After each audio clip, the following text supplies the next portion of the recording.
Smith. I am the chaplain for Halcyon Hospice that was part of the team that attended to Mrs. Jennings in the last months of her life. Incidentally, what a great picture. Great. And thank you for bringing that, because that's my new picture. When I first met her, because of the dementia, because of a variety of other things, she had a look and an affect on her face that looked like anxiety or fear, and sometimes cried out. And that would be my lasting image when I would leave here and think of her. And it just stayed with me. I don't think I have another patient that stayed with me more than going to see Carla did. And this goes a long way in adjusting that picture and changing it. We've gathered here this day to remember and celebrate the life of a very special lady. Someone who offered her life and her example in service to her family, and in turn, by doing so, offered her service and her example to the world. And we want to remember her life. Carla Marie Jennings was born on March 31st, 1932 in Vandergrift, Pennsylvania, to Arthur Telford Mann and Marta Lene Larson. She graduated from Galena Park High School in Houston, Texas, and later attended the Art Institute of Pittsburgh for many, many years. She married the late Gordon Lanier Jennings in 1962, and they lived together in Houston, Texas, until his death in 2002. After his death, Carla moved to Carencia at Barton Creek, where we are today, as one of its first residents in order to be nearer to her family. She is survived by her sister, Lynn Carlisle of Colorado Springs, Colorado. 4 children, Alan Jennings of Colorado Springs, Susan Cummings and Karen Schneider of Austin, and Leanne Platt of Lake Jackson near Houston. She is also survived by 7 grandchildren that she loved dearly: Scott and Amanda Cummings, Kaylee, Jenna, and Brett Schneider, and Sydney and Morgan Platt. Let me begin with a reading from a book that is not often read from the Bible, but probably a book of great wisdom, and in my years of 30-some years of ministry became my favorite book, the book of Ecclesiastes. When I determined to load up on knowledge and wisdom and examine everything that was taking place on the earth, I realized that if you keep your eyes open day and night without blinking, you'll still never figure out fully what God is about in this world. Search as hard as you like, you're not going to make sense of it. No matter how smart you are, you will never get to the bottom of it. Ecclesiastes 8. When I think about Carla Jennings as described by her family, the first thing that comes to mind in the beginning of her story begins with her devotion to family. And through that, her devotion to other people. In her life, the other was always first. She would always think about your interest first and then her own, which every time I think of that, I'm reminded that the Apostle Paul often said to the church that that's what Christians do. They always put the other first and then begin. She was deeply devoted to her family. She was the one who took care of everyone else. An aunt or an uncle, parents, husband, children. All of you benefited from her attention and from her care. And not everyone was as grateful as they should have been. And so that was pressure on her. That was a struggle for her at times. But she wasn't just a caregiver. She was a skilled artist and avid reader. She was someone who loved to do puzzles, and who loved to do crafts, and who loved to be out in the garden gardening. And she was a financial whiz who loved to look at the stock market and predict what was happening in the stock market and be able to use the stock market to make money. As she proved years later when she did so, she could have taken all of those gifts of creativity and organization and administration and gone out and said, I'm going to do what many women of that period were doing, is I'm going to go out and establish my career. I'm going to make my mark. But she decided not to do that. Instead, she stayed home and poured and channeled all of that creativity and all of that organization into her children. into her family. Who knows what she might have accomplished had she gone out to do that at early in her marriage, but she didn't. Instead, she stayed at home for 20 years while her children were young. Later, in her mid-50s, she would begin a career in the business world as an office administrator for Barton & Casbaron, a maritime engineering firm, until she retired at age 70, which is when she moved here to Austin. It wasn't always easy for her. Family was sometimes a challenge for her. She had a husband that occasionally struggled with alcoholism. She had various other strains and stresses in her family, but she was always the one balancing everything. She was always the one covering all the bases, even at times having a parent and a husband both needing her help, and a house full of children, each one of which she gave individual care to. Care that was specifically tailored to them as if each child was her only child. She knew how to do that. There were a lot of individual characters to take care of, and each one of them brought their own unique set of challenges, but through it all, she persevered without complaint. As I listened to the three of you talk about your mom yesterday, I kept thinking about what Paul said in 1 Corinthians 13 when he described what love is. He described love as it always protects, always hopes, always perseveres. Emphasis on the word always. She was always there. She was always hoping. She was always protecting. You could count on her. And on occasion, you could even take advantage of her for the same reason. The other thing that I see in this dear woman is this was a thinker. This was someone who thought deeply about life and about its meaning and about its implications. She had a profound sense of curiosity and intellectual honesty. I went back and found that book that you mentioned. The three of you mentioned a book that she was deeply influenced by, a book written by A.J. Cornyn in 1941 called The Keys of the Kingdom. It's the story of a British priest who was considered a disappointment by his peers because he wasn't doing a very good job in the Catholic Church. He wasn't drawing people in the way they thought he should have done. He wasn't as successful as his peers that went to school with him. And so they sent him off to China to preside over a parish there. And while he was there, for the first time, he encountered a religion and a culture that was centuries older than his own religion, Christianity. And it changed his whole viewpoint. And by engaging that new culture, by opening his mind to new possibilities, at once he became more human. At once he became more of a person. And yet the moment he did that, he threatened everyone else who had a much more narrow view of life. The old priest expressed it this way: the church is our great mother leading us forward, a band of pilgrims through the night. But perhaps there are other mothers. Perhaps even some poor solitary pilgrims are there who stumble home alone. Perhaps is a pretty big word. Perhaps is a word we use when we consider that there may be more than just I understand and know.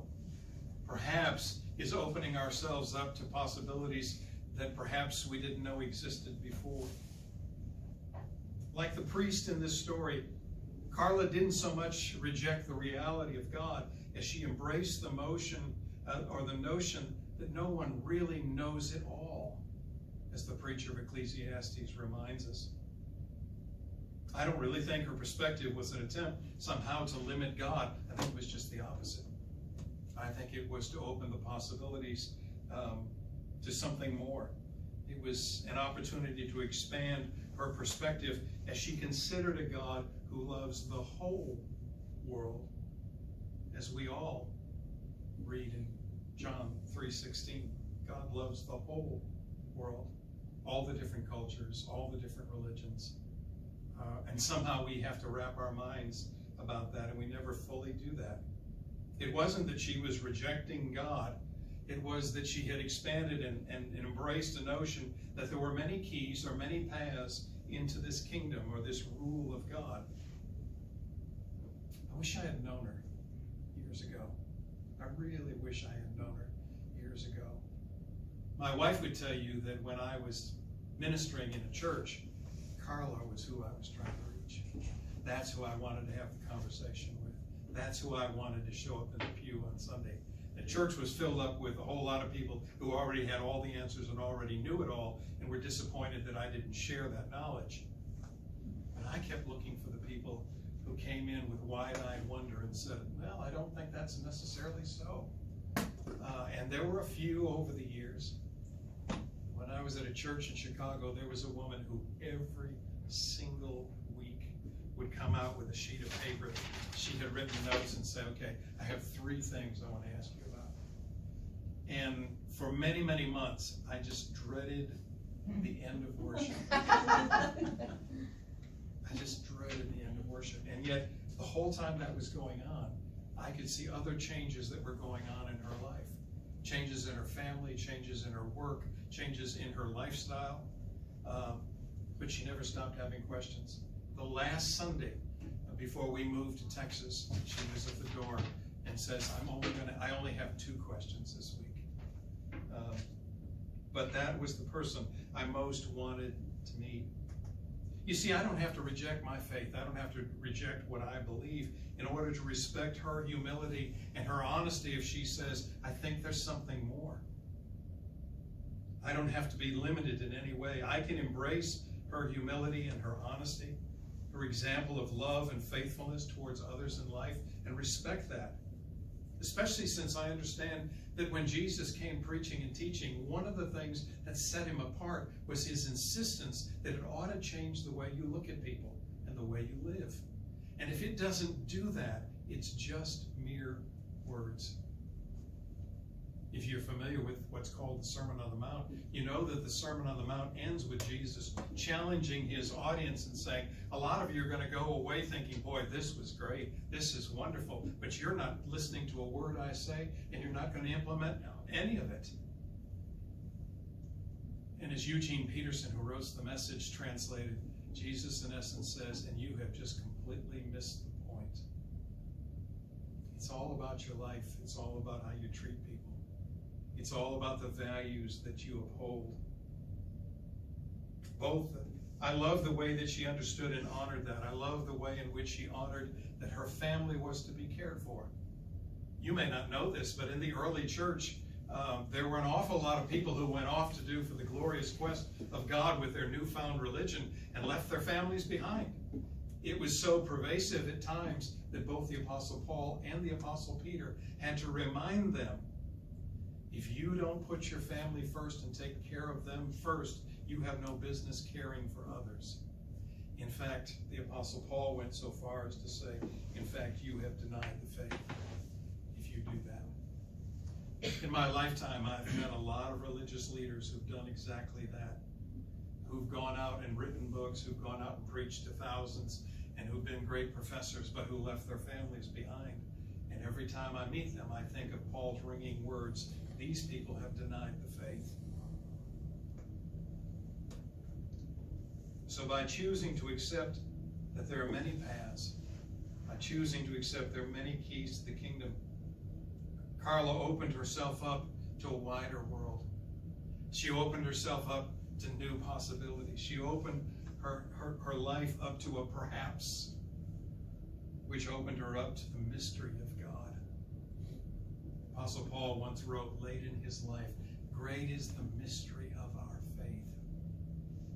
I think sometimes we get everything so settled and nailed down that we forget that. Great is the mystery of our faith. I think Carla understood that.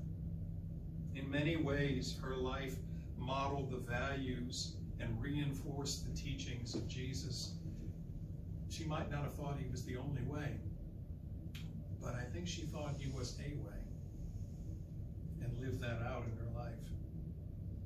I used to teach in a small seminary, and one day in class, one of my students objected to a question I raised about unbelievers, non-believers. After all, she said, remember Jesus said, he who is not with me is against me. And I reminded her of the context of that quote, that she might want to go back and reread the context of that. that in that occasion Jesus was responding to a ridiculous accusation by religious leaders that all the miracles Jesus were doing were performed by the power of Satan. Jesus said, that's insane. Satan's on the other team. He's chosen evil. We're opposites. He is truly against me. Again, a reminder that demonizing those we disagree with is not a particularly godly value. I suggested to her a more relevant passage would come just a couple of chapters earlier in the Gospel of Luke, when the disciples encounter someone who is going around casting out demons, and they tell him, absolutely, you've got to stop doing that. To which Jesus responds, he who is not against me is for me. That has an entirely different application and an entirely different conclusion. I believe that's the conclusion that Carla reached. I believe that the very essence of her life proclaimed that. Her love for family, her love for others, her decision to choose good over choosing evil, to choose service over selfishness. Clearly her life exemplified that, and that was at the heart of Jesus' teaching. Listen to these words from the Apostle Paul in Romans 2, when he struggles with this very issue. What about the other people? To those who by persistence in doing good seek glory and honor and immortality, God will give eternal life. But for those who are self-seeking, who reject the truth and follow evil, there will be only wrath and anger. That, incidentally, is a natural consequence of life, not a divine one. There will be trouble and distress for every human being who does evil, but glory, honor, and peace for everyone who does good. For God does not show favoritism. The last thing I would say to you is, she regarded you as her greatest achievement. We could be looking back and saying, she discovered this, she discovered that, she started this business, or she did that. But it's apparent to me that you were her greatest and are her greatest achievement. Children, grandchildren, you are her legacy. She chose that. She wanted to live that way. She poured herself into you. All of her creativity, all of her organizational skills, all of her caring instincts are all poured into you. So my advice to you is, so act like it. Act like you've inherited that from her. God knows the world needs more caring people. God knows the world needs more thinking people. So be like her. So whatever you do when you leave here today, don't go away saying, boy, you can really admire her. Don't admire her, imitate her. That's what she intended. That doesn't mean that you have to take the same path she did or come to the same conclusions she did. Even she would have the honesty and humility to say, no, I'm not telling you to do that. I want you to think and choose for yourself. That's how I raised you. But you can imitate her honesty, her humility, her love and devotion to family and others. God knows there's not enough of that in the world right now, and we desperately need a lot more. Take that legacy that she implanted in you and go out and act like you have a legacy. You are a legacy. So I leave you with the words of Jesus, who at the conclusion of one of his parables simply said, so go and do likewise. So, go and do likewise. Please pray with me. Gracious God, in this quiet place, we reflect on the life of Carla Jennings. We reflect on her burdens, we reflect on her struggles, but we reflect on her sacrifice and her love. We reflect on all the gifts that she brought to her family and to the world around her, and we give you thanks. For we know those gifts come from you. Thank you for the decisions that she made in her life. Thank you for the devotion and care that she gave to her family.